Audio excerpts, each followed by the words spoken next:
Swayam Prabha. Digital India. Educated India.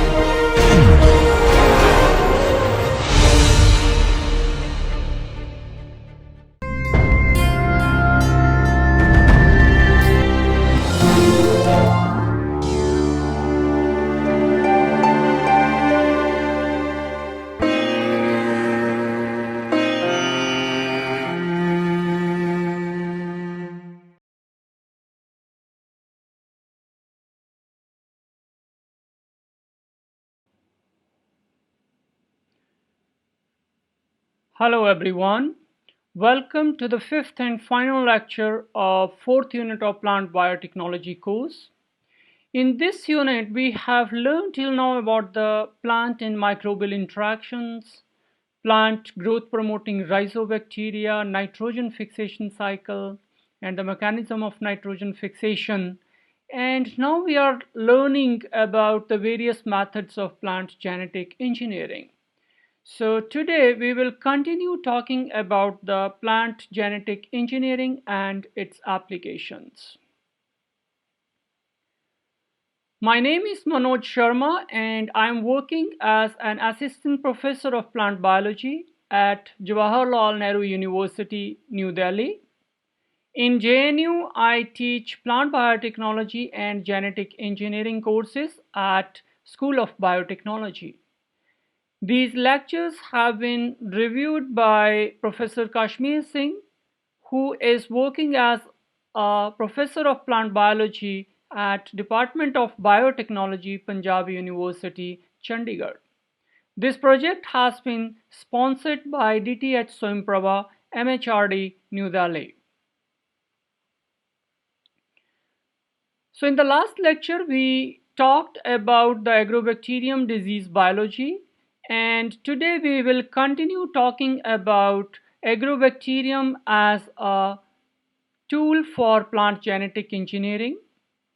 I will talk about the construction of co-integrate and binary vector system that are used with the agrobacterium, followed by a step-by-step tomato transformation.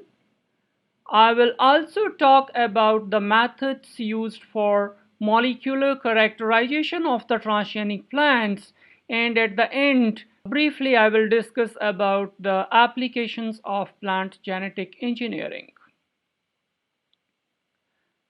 So we learned about the mechanism of the agrobacterium action, and now the question is that how can we use agrobacterium as an engineering tool for transforming plants. If you carefully study the mechanism of agrobacterium infections, you will find that right from the sensing of the plant phenolics by agrobacterium and its colonization on the cell surface, to the integration of the tDNA into the plant genome, which includes several steps like induction of the virulence genes, processing of the transfer DNA molecule, formation of the communication channel, transfer of the tDNA molecule from the agrobacterium to the plant cell, and integration of the tDNA in the plant genome. So tDNA is acting a passive entity through all these steps. That is, it is not participating actively in these steps. In other words, tDNA do not code for any component that are required for all these processes, that is from the sensing till the integration. All the components that are required for this purpose, they are encoded by the virulence region of the TI plasmid. And there are some other components that are coded by the bacterial genomic DNA that may not be essential for the infection, but they improve the efficiency of the infection. So tDNA encoded genes start to work only after the tDNA is integrated into the plant genome. And now they synthesize the opines and the plant hormones, as the tDNA has the genes for these components. Opines are used by bacteria as a carbon and nitrogen source, and the plant hormones causes the actual disease, that is the Crohn galls, by stimulating the uncontrolled cell division. Therefore, the tDNA encoded components do not have any regulatory role in the preparation of the tDNA and transfer of the tDNA from the agrobacterium cell to the plant cell, and even its integration into the plant genome. And this property of the agrobacterium tDNA biology can be used as a tool to transform the plants. In the last lecture, we talked about the TI plasmid and its role during the infection process. So TI plasmid is essential for the transformation. These are large plasmids, that is their range is somewhere around 200 kb or even larger. They have two major components that participate in the infection process, that is the virulence genes and the tDNA region. tDNA is actually transferred to the plant genome, and virulence region, it codes for the factors that are responsible for this transfer. Now just think, if the tDNA is not playing any role in its preparation and the transfer to the plant cell for integration, how does the bacteria identify that this is the tDNA segment that has to be transferred to the plant genome? Why doesn't it select any other component of the TI plasmid or the bacterial genome? And the answer is the presence of these two border sequences, that is left border and the right border. So the virulence protein or enzymes which are coded by the virulence region or the Vir genes in the virulence region, they recognize these left and right border sequences and prepare the copy of the DNA segment which is present between these borders.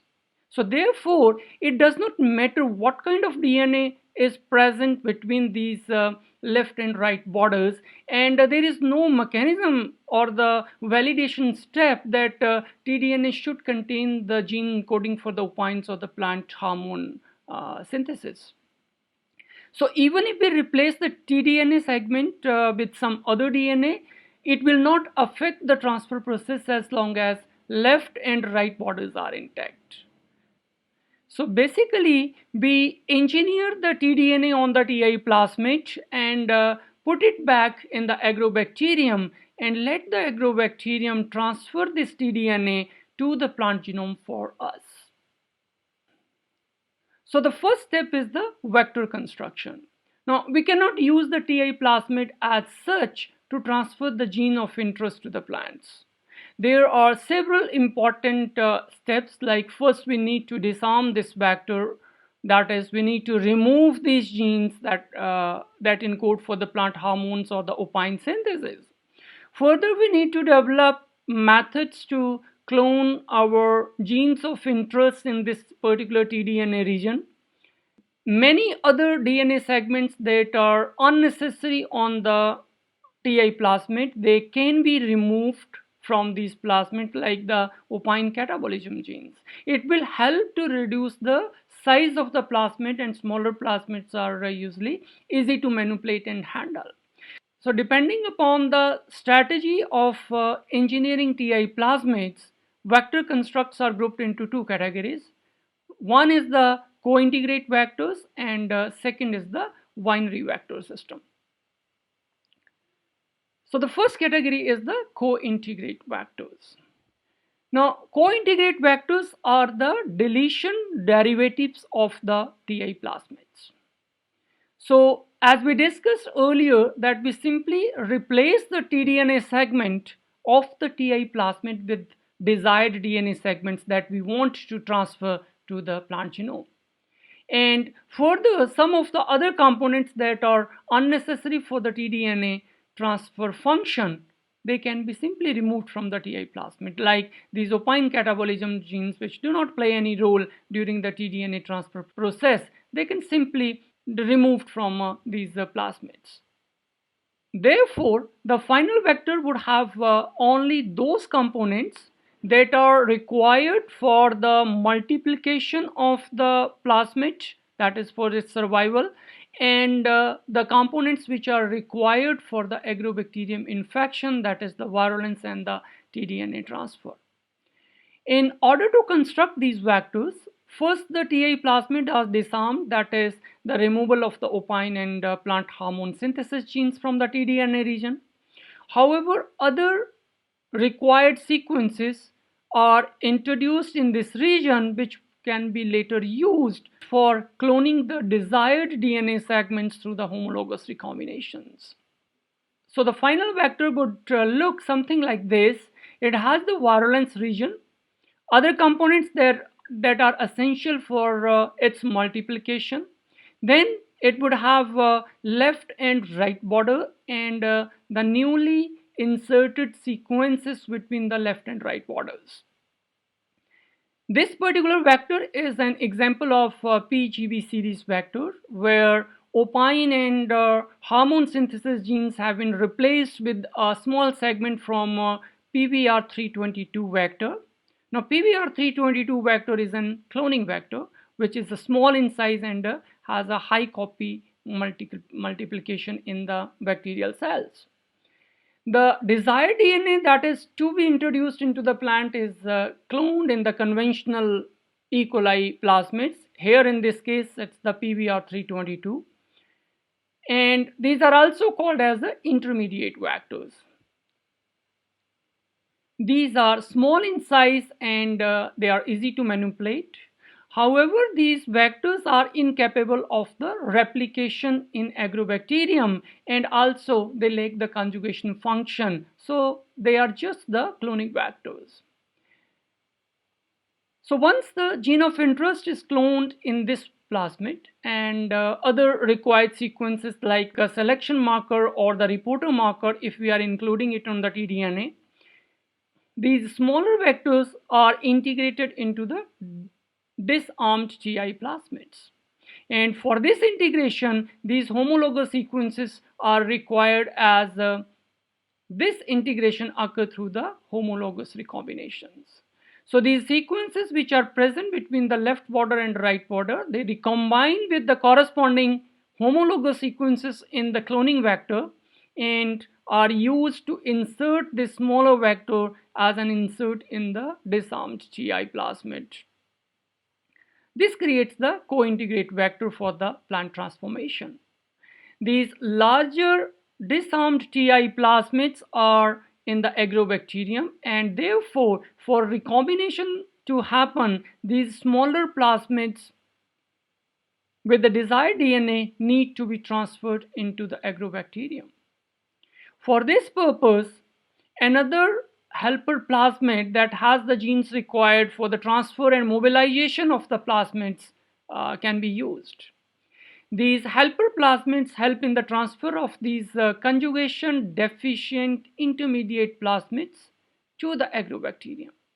And after the successful recombination process in the cells, these smaller plasmid segments, they are introduced into the disarmed TI plasmid, and it creates the co-integrate plasmids that has the desired DNA segment between the borders, and all the virulence operons are there.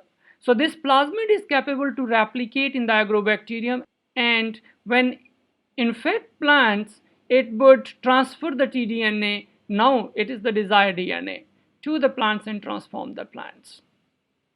So in this way, co-integrate vectors are constructed having both the virulence genes and the tDNA on the same plasmid. So co-integrate vectors, both the tDNA, that is the desired DNA to be transferred to the plant genome, and the virulence region, they are present on the same vector. These vectors have a selection marker for bacteria as well as the plants. That is, for the manipulation purposes, we need to multiply them in the bacteria or maintaining them in the agrobacterium. And for the plant selection, markers are introduced to select the transformed cells, and these are integrated into the tDNA, and they are used to regenerate the transgenic plants. TI plasmids are large in size, that is about 200 kb or even the larger, and therefore these plasmids are difficult to manipulate for the cloning purposes. In order to have successful recombination for the integration of the intermediate vector into the disarmed TI plasmid, long homologies are required between these two plasmids. And this further complicate the process and make the engineering more difficult. Further, these plasmids are low copy in number, and therefore their multiplication and large scale preparations are difficult. In addition, the required unique restriction sites may not be there, and therefore cloning of the fragments of the DNA segment directly in these vectors is difficult.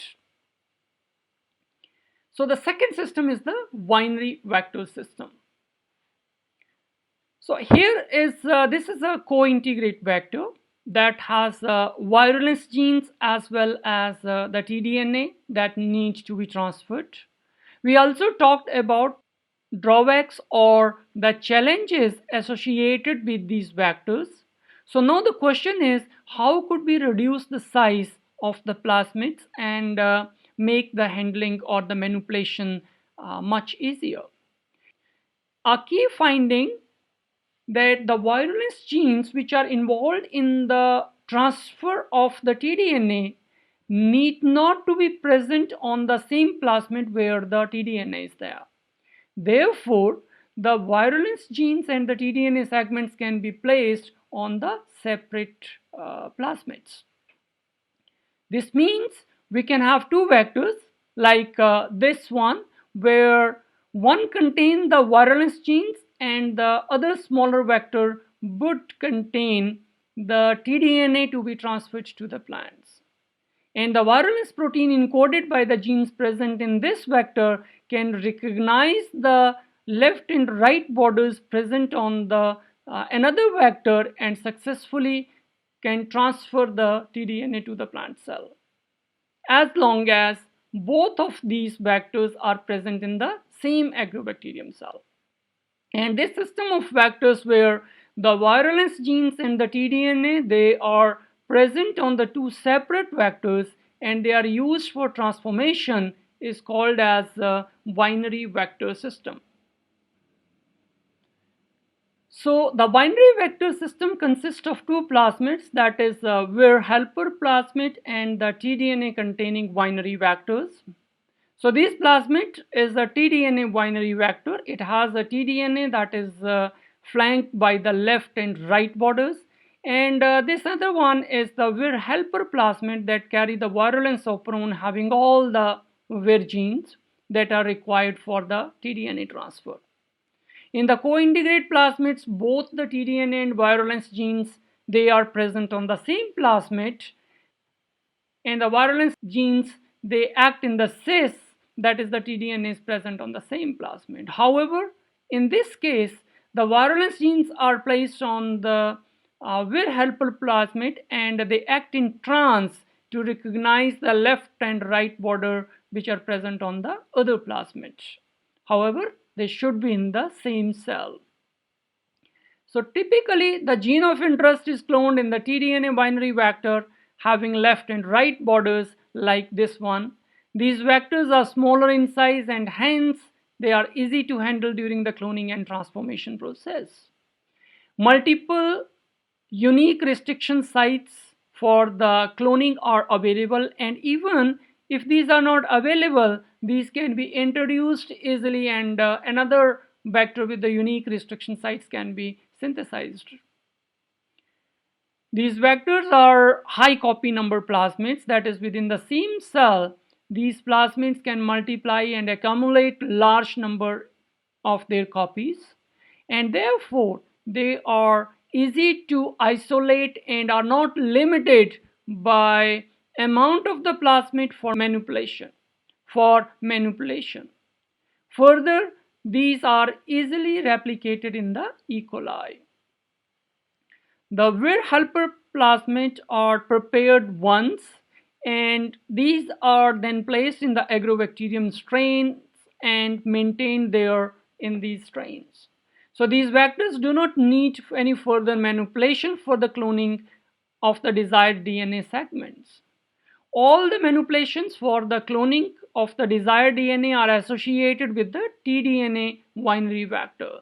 So we make the required manipulations, that is the cloning of the required tDNA segment in this small vector, and for successful expression of the desired genes in the plants, we need to provide all the required elements that are required for the gene expression in the plant cells, like there should be a suitable promoter, then the actual gene sequence should be there. There should be a suitable terminator that is required to terminate the transcription, and then the additional sequences like the enhancers or the signal sequences if we want to target the protein accumulation to the particular compartment of the cell. So once this vector is ready, we can easily transfer these vectors to the agrobacterium cells that already have the Vir helper plasmids, and now the agrobacterium having the Vir helper plasmids and the tDNA winery vector is ready for the transformation process.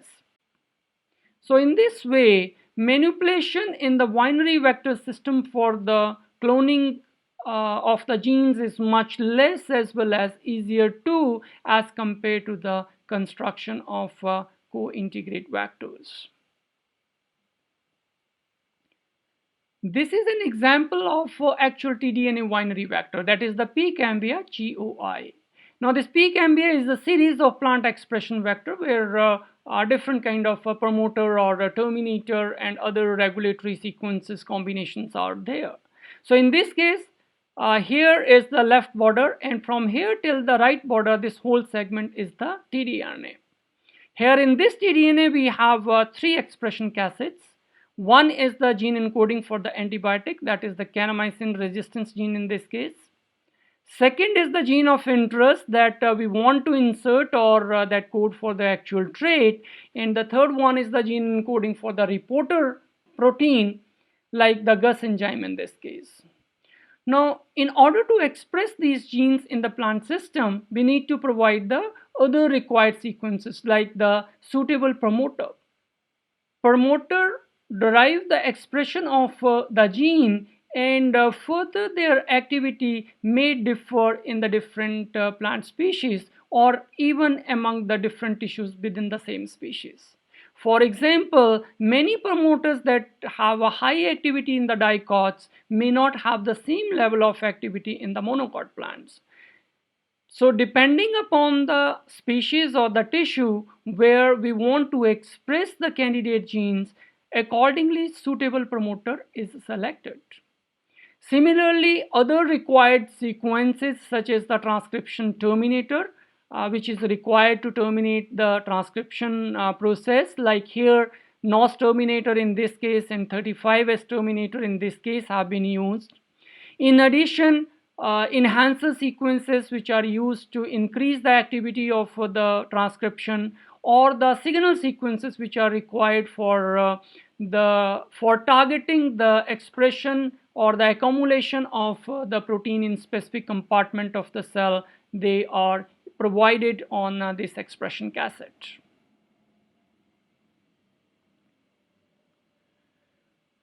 Now let's learn about the Agrobacterium-mediated plant transformation step by step. First step is the preparation of the suitable vector and the transformation of this vector in a suitable agrobacterium strain. The infectivity of the agrobacterium varies among the different plants, and therefore several different types of agrobacterium strains having different level of infectivity have been prepared. Therefore, we need to select a suitable strain of agrobacterium depending upon the candidate plant that we are going to transform. Next is the required culture media components. So typically we need to have an optimized in vitro regeneration protocol available for the plant species that we are transforming. So all the media components that are required in that regeneration protocol, they should be available. However, if the regeneration protocol is not available for that species, first we should optimize an efficient regeneration protocol before going ahead with the transformation. Next step is the explant preparation. As we discussed earlier also about the explant selection in the first unit. there are several different types of the plant cell tissues or organs that can be used as an explant for regeneration. Theoretically, any of the plant tissue or the cell which is living can be used as an explant. But mitotically active tissues like the immature embryos, shoot tips, meristems, or young leaves that are more successful for callus induction. So the suitable explants for which the regeneration protocols are available are selected and prepared for the transformation process. Now the explants are infected with the Agrobacterium strain having the desired plasmids, and the process is called as a co-cultivation. This is followed by the selection of transformed cells, and usually it is performed using the antibiotics for which the required antibiotic marker genes are introduced along with the tDNA. This helps to select the transformed cells, and they are allowed to grow and form callus. Later, using the required hormonal combinations, morphogenetic responses are initiated and shoots are regenerated. Once the shoots of reasonable size they grow, they are transferred onto the rooting media where these will be induced to form the roots. And once these shoots form the roots, these plantlets are transferred to the pots for hardening. Let's have a quick look on the various steps of the agrobacterium-mediated transformation in tomato. Here in this example, cotyledons have been used as an explant from 8 to 10 day old tomato seedlings.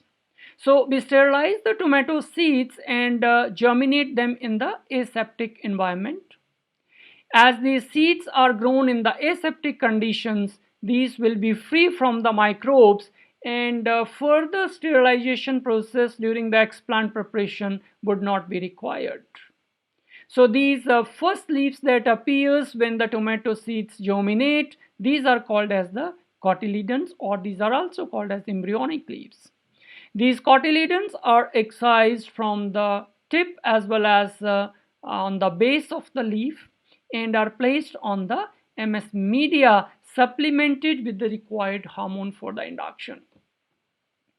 These explants are usually cultured on this media for about 2 to 3 days before they are actually infected with the agrobacterium, and this is called as a pre-culture. During this time of pre-culture, the explants they recover from the stress caused by the cutting injury and separating them from the parent plant, and they also adapt to the culture condition and also induce the cell division. After the explants are pre-cultured on the pre-culture medium for about 2 days, it's time for the agrobacterium infection, which is called, that is the co-cultivation. For this purpose, all the pre-cultured explants are transferred to the agrobacterium solution in a Petri plate or other suitable container, and these are incubated together for about 5 to 7 minutes in this solution. After about 5 minutes, explants are removed from the agrobacterium solution. Extra liquid medium is blotted from these explants and they are transferred onto the co-cultivation medium.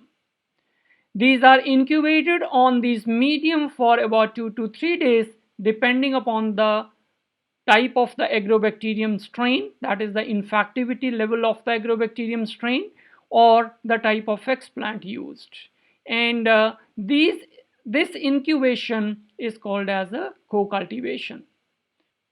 When the explants are blotted to remove the agrobacterium solution, it does not remove all the bacteria. There will be sufficient number of bacteria that stick to the explants which will grow with the explant and establish the infection, and during this process they will transfer the tDNA to the cotyledon cells. However, if the extra solution is left with the explants and they are placed on the co-cultivation media, it can compromise the explant health and the explant may degrade. Next step is the selection of the transformed cells and the callus formation. So after 2 days of the co-cultivation, the explants are washed thoroughly with the sterile water and they are transferred onto the selection media.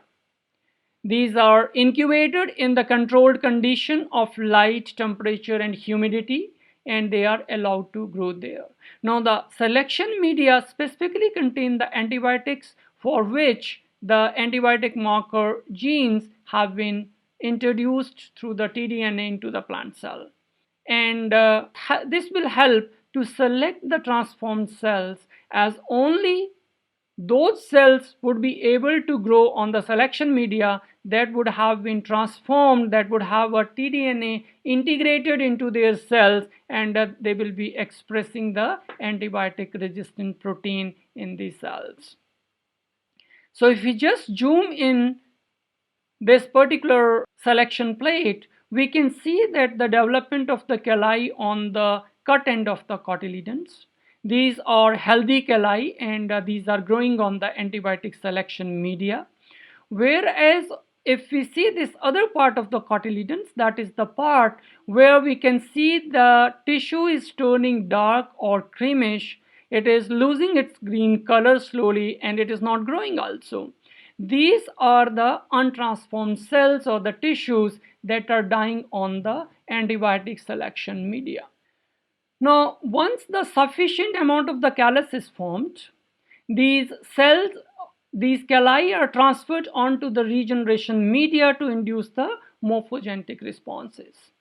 The regeneration media usually contain required combination of the plant hormones for the induction of shoot regeneration, like in most cases it is the balance of the auxins and the cytokinins that is crucial for the regeneration of shoots. So these shoots, when they grow to a suitable size, they are excised from the parent calli and they are transferred onto the rooting media.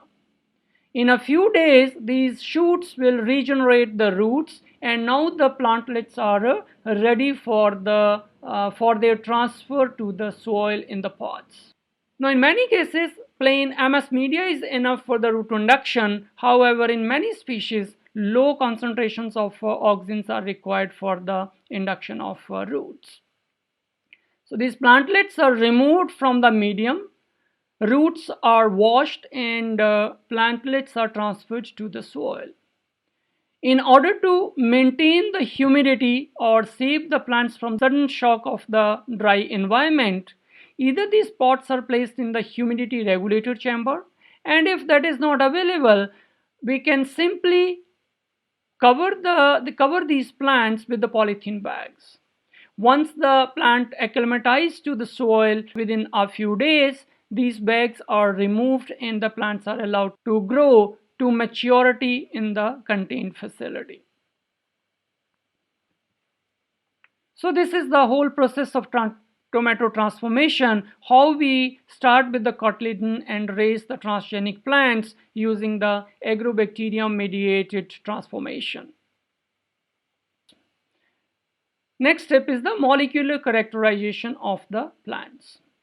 Once the transgenic plants are transferred to the pots, these are ready for the molecular characterization or the validation of the integration or the expression of the transgenes.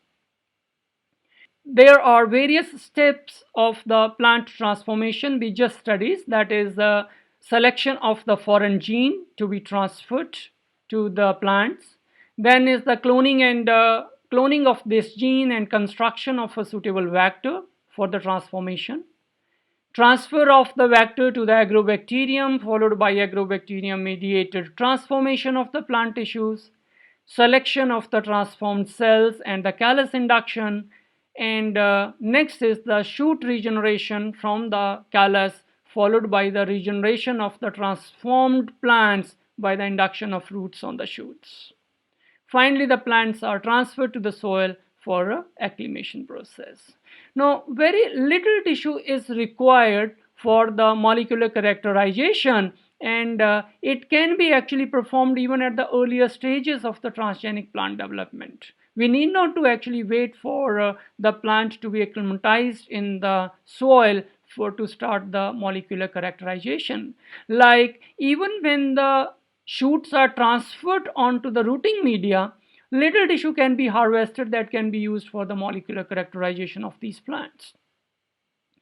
Various steps of the molecular characterization of the transgenic plants are: first one is checking the integration of the tDNA into the plant genome.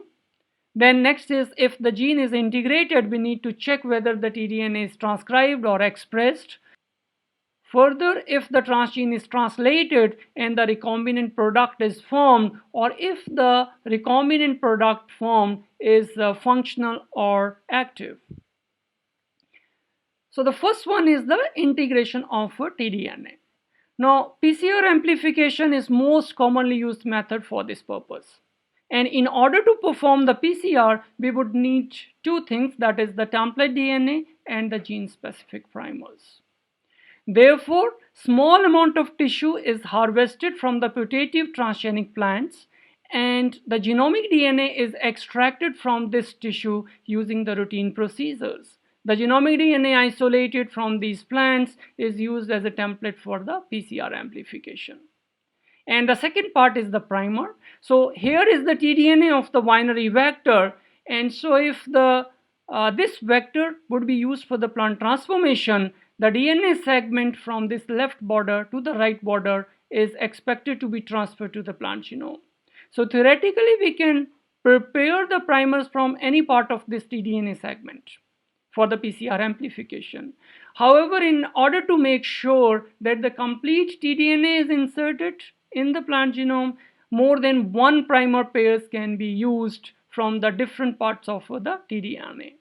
So in addition to the gene of interest specific primers, we can use the antibiotic marker or the reporter gene specific primers too for the PCR amplification. Now here is the picture of an agarose gel when the PCR products are electrophorezed. First lane is the marker that help us to identify the size of the amplified fragment. However, in this case, it's not helping to identify the size, as we do not have any marker band in this particular region. And therefore, another marker have been used in this case in the last lane that would help us to identify the smaller PCR amplicons. So therefore, we need to choose the appropriate markers to check if the expected size amplicons are amplified. Now, how would we know what is the expected size of the amplicon?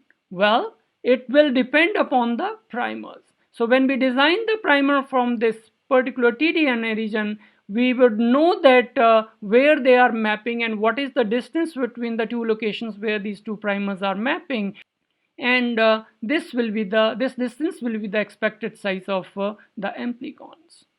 The PCR amplification samples that are marked with the numbers 1, 2, 3, 4 here, they are from the transgenic plants. In addition to this, two controls are used, that is the positive control and a negative control. Now, the tDNA binary plasmid that was used for the plant transformation, it is used as a template for a positive control. Now, it means that it should amplify the expected size amplicon, because we know that the tDNA is a part of this plasmid that was used for the transformation, and we have designed the primer from this tDNA, and if we will use this plasmid as a template for amplification, it should certainly amplify the fragment, and that's why it is called as a positive control. Next is the WT, which represents the wild type plants. That is, the genomic DNA from the untransformed plants is used as a template for PCR, and because the tDNA would not be there in the untransformed plants, therefore PCR amplicon is not expected in this case. So we can see here that we got the PCR amplicon in case of the positive control, but did not get any amplicon in case of the genomic DNA from the wild type plants. And then in all the transgenic plants, we got the expected size of the amplicons.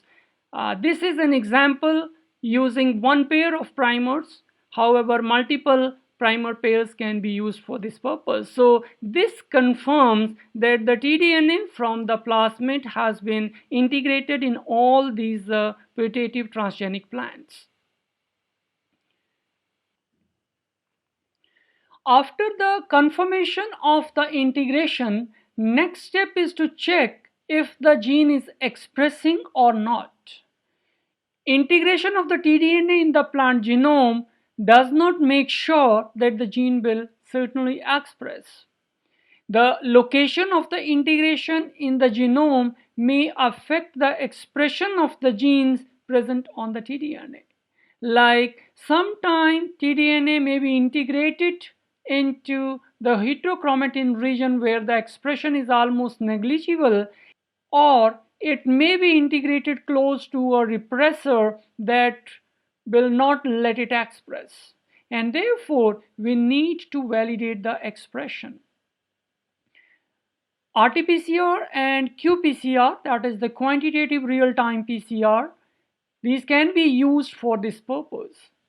Earlier, Northern blotting was used for checking the expression of the genes. However, as the PCR-based methods, they are easier, faster, and they produce better results. Therefore, these are more popular. For this purpose, we harvest a small amount of tissue from the putative transgenic plants and extract the total RNA using routine RNA extraction procedures. Here is the gel picture of the agros with the total RNA samples electrophorezed on it. Again, the first lane represents the size marker, and the lane 1 to 5, these represents the total RNA isolated from the different plants. Now we synthesize the complementary DNA from the extracted RNA and use that complementary DNA or the cDNA as a template for the PCR-based expression analysis. However, we need to make sure that the RNA should not be contaminated with even little amount of genomic DNA. Now, what will happen if the genomic DNA contamination is there in this RNA? Now, if the genomic DNA contamination is there in the cDNA, primers may bind to the tDNA integrated into the plant genome and can amplify or give the amplicon. However, this amplicon would not represent the expression of the gene, rather it will show the integration of the gene in the genomic DNA, and therefore this would produce spurious results. Now, if we perform a simple RT-PCR, we have to analyze the PCR amplicons on the agarose gel. Like here are the results from the candidate gene-specific primer. Again, here the first lane is for the suitable size marker, and then the plasmid is for the positive control, and WT is for untransformed plants, and number 1 to 4 represents 4 different transgenic plants. This amplification will confirm the expression of the transgene from integrated tDNA. However, if we use the qPCR for expression analysis, we get the results in the form of numbers and amplification curve.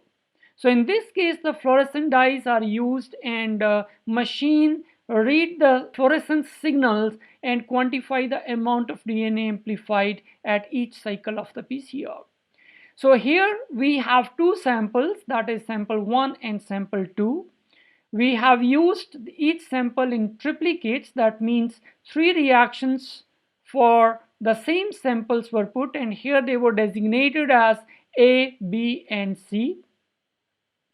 These numbers are called CQ or the CT values, and this is actually the representation of the expression.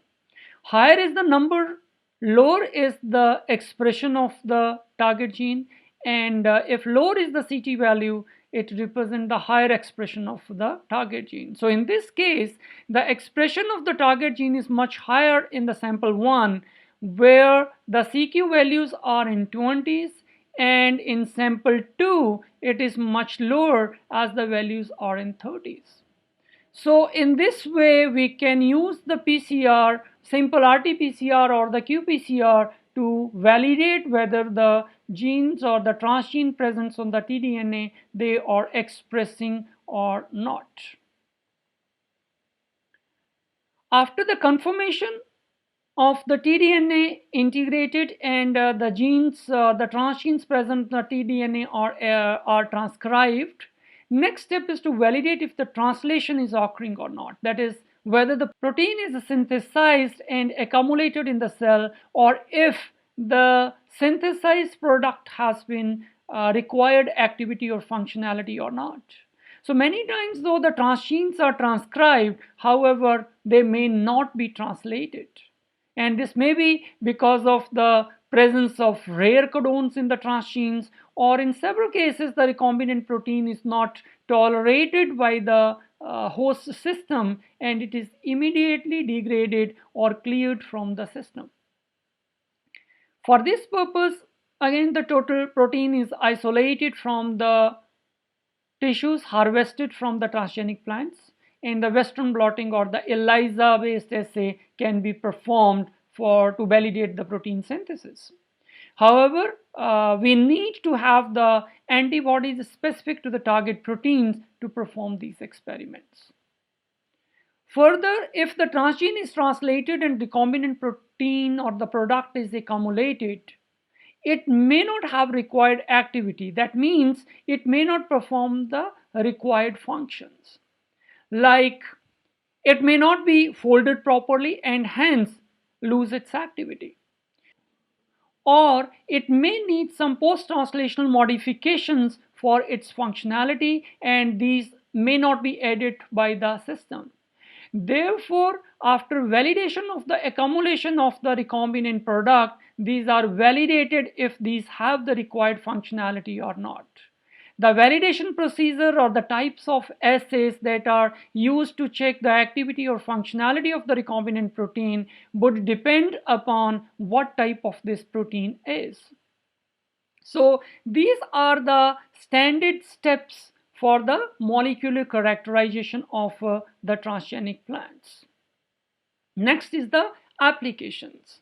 Now, plant genetic engineering is about 40-year-old field and has developed rapidly due to the greater understanding about the biological mechanisms. The improvement of the existing plants for various agronomic characters or introducing the novel characters in the ultimate goal for any plant genetic engineer.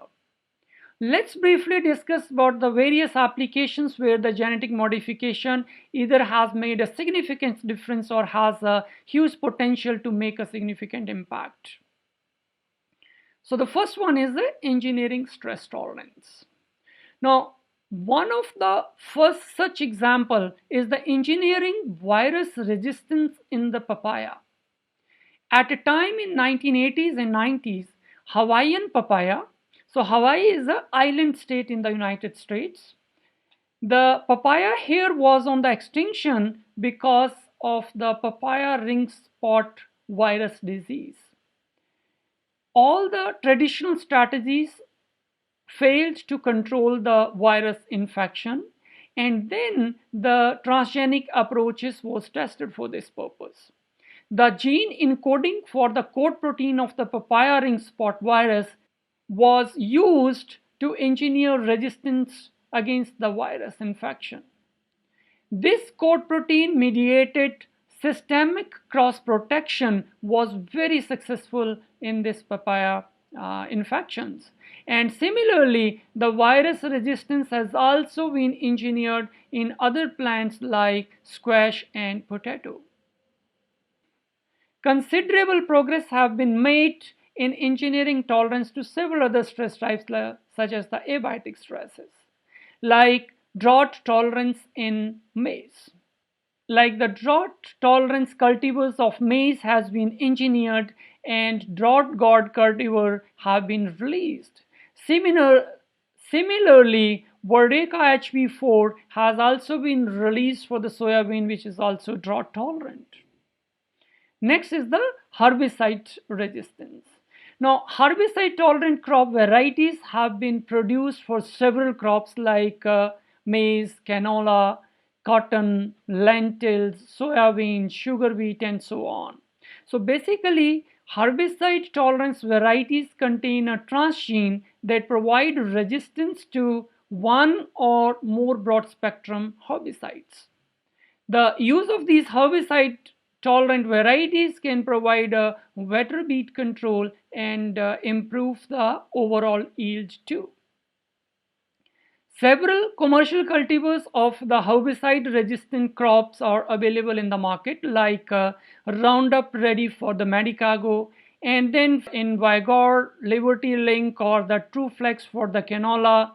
Similarly, many other cultivars have been approved or in the process of approval, like the Navigative for canola, Glytol for cotton, and so on. And for more information regarding this, you may visit the GM, or a genetically modified organism approval database, which is hosted by ISAA, that is International Service for the Acquisition of Agri-Biotech Applications. Next is the insect resistance. Here, BT varieties are very popular. Basically, in these plants, new genes have been introduced that codes for insecticidal protein. These proteins is present in the soil microbes, and they have been used safely for over 4 to 5 decades organically to protect the plants from the harmful insects. Several insect-resistant plants have been produced, like we know about the BT cotton or the BT maize, which are grown on the large scale. Similarly, other crops like BT brinjal or the eggplant, flax, potato, tomato, coffee, etc. have been also engineered with the insect resistance and are in the process of approval. Another category is to improve the nutrition quality of the food product. And in this case, golden rice is one of the most popular event that we know about. Here is the pathway or the various enzymes that are required for the synthesis of the beta carotene, which is the precursor of vitamin A. Therefore, in order to synthesize beta carotene from zerenyl diphosphate, these enzymes, that is the phytoin synthase, desaturase, and lycopene beta cyclase, are required. However, in rice, all these enzymes are absent, and hence normal rice would not be able to synthesize beta carotene. Therefore, in rice, zerenyl diphosphate is the last product from the beta carotene pathway. And now, if we want the rice to synthesize the beta carotene, we need to provide these enzymes in the rice genome. So the gene encoding for these enzymes from the daffodil and bacteria, they were transferred to the rice genome through genetic engineering. The expression of these three genes complete the beta carotene synthesis pathway in the rice plant. Here in the second step, a single enzyme, it performs the function of both these enzymes, that is the phytoin desaturase and carotene desaturase, and therefore introduction of the enzyme completes the beta carotene pathway in rice. Now, these transgenic plants would be able to synthesize the beta carotene, and because of the synthesis of beta carotene, the color of the rice changes from the white to golden, and that's why it is called as a golden rice. Similarly, other traits like the reduction in the post-harvest losses or improving the growth and yield of the crops have been introduced through the genetic engineering in several plants. In fact, the flavor-saver tomatoes were the first transgenic crops that were licensed for the human consumption. These tomatoes were engineered, or these engineered tomatoes had improved shelf life by staying firm and ripe for longer period of time. Similarly, genetically engineered cultivars have been developed for maize, soybean, or the eucalyptus, where the transgene expression result in the increased growth or the better photosynthetic efficiency, resulting in overall yield gains. Now, another aspect is the molecular farming. Molecular farming is another application of the plant genetic engineering where the significant progress has been made. That means plants can be used as bioreactors for the production of proteins or metabolites of the pharmaceutical or industrial importance. Now, it is important because the plant provides several unique advantages over the other bioreactor systems like the microbial bioreactors or the mammalian cells-based bioreactors. Large number of such products have been produced in the plants and several of them even have been commercialized. Broadly, these products can be categorized in 4 or 5 major categories. And the first one is like the therapeutic products. Several therapeutic products such as the antibodies, growth factors, replacement proteins, enzymes for the therapy, immune system stimulants or the suppressants have been produced successfully in the transgenic plants. Then is the nutritional components. These may be the proteins, amino acids, vitamins, minerals, fatty acids, carbohydrates, etc. And so either the existing concentration of the nutritional component can be increased or the new pathway can be introduced into the crops. Then next category is the vaccine antigens. Now the production of the vaccine antigen in plants gave the concept of the edible vaccine in 1990s. However, now it is more popular by the name of the plant vaccines. So basically, antigenic proteins or the peptides can be produced in the plant tissues and they can be used for the vaccination purposes. A large number of such antigenic protein for various pathogenic organisms have been produced successfully in plants. Then next is the biodegradable plastics where various types of polyesters have been produced in plants like the PHAs, polyhydroxyalkanoates or polyhydroxybutyrates. Then the starch-based polymers, they are the important compounds and they can be produced in the plants. Similarly, several proteins of the industrial importance such as the diagnostic proteins, research agents, enzymes for the brewing industry, textile, paper or the detergent industry are being produced in the plants and have been commercialized too. In this way, plant genetic engineering has innumerable applications in the various fields and has a huge potential to serve the humanity. So in summary, today we learned about the Agrobacterium tumefaciens as a tool for plant genetic engineering.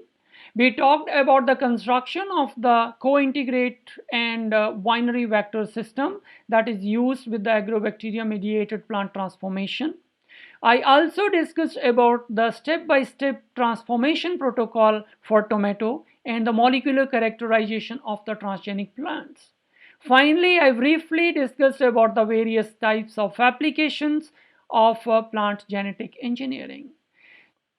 So this was the last lecture of this last unit of this course, and with this it completes the plant biotechnology course. Thank you.